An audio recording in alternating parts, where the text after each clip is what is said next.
की जिथं विषय माणसाला गुलाम करतात आणि नाईलाज होतो. तुम्ही शब्द कोणताही वापरा, नाईलाज वापरा, काही वापरा, पण तुम्ही तिथं गुलामच असता, त्याला काही पर्याय नाही.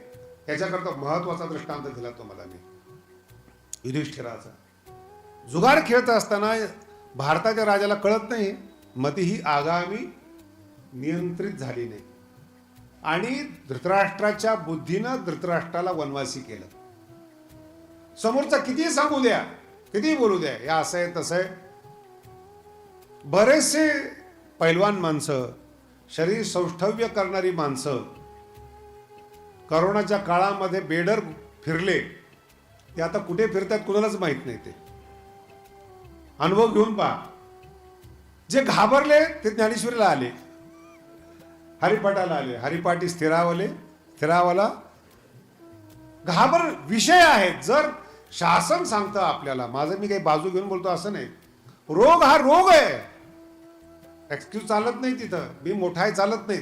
झाल्यानंतर झालेली लोक जेव्हा भेटतात तेव्हा सांगतात, शास्त्रीजी आम्ही प्रार्थना करतो तुम्हाला होऊ नये. म्हटलं लांबून करा, प्रार्थना देखील लांबून करा. अर्थ लक्षात ठेवा. आपण आपल्या चुकीच्या वागण्याने आपलं जीवन धोक्यात आणलं. जर साखर खाऊ नये हे माहिती आहे मधुमेह झालेल्या लोकाला, तो सगळं सोडतो तिच्याच मागे लागतो. चोरून का होईना खातो. तुम्ही तुमचा नाश करत आहात. तुम्ही तुमच्या इंद्रियाला, तुमच्या शरीराला तुम्ही बर्बाद करत आहात. आणि याचा एक सारांश तुम्हाला सांगतो. आतापर्यंत जे बोललेलं आहे खूप सुंदर वर्णन आलेलं आहे. भगवंताने असे पहिले देवाच्या दारात उभं राहण्यापूर्वी 3 दार सांगितलेले आहेत. काम, क्रोध आणि लोभ. हे वेगळे वेगळे दरवाजे बरं का, एकत्र नाही येते. तुमच्या डोक्यात कल्पना असं वाटेल की तीन वेगळे वेगळे. जी माणसं कामी नाही आहेत ती लोभी आहेत, लोभाने पतन होतं. जी माणसं लोभी नाही आहेत कामाने पतन होतं. हे काही तुम्हाला कीर्तन प्रवचनात सांगण्यासारखं नाही आहेत.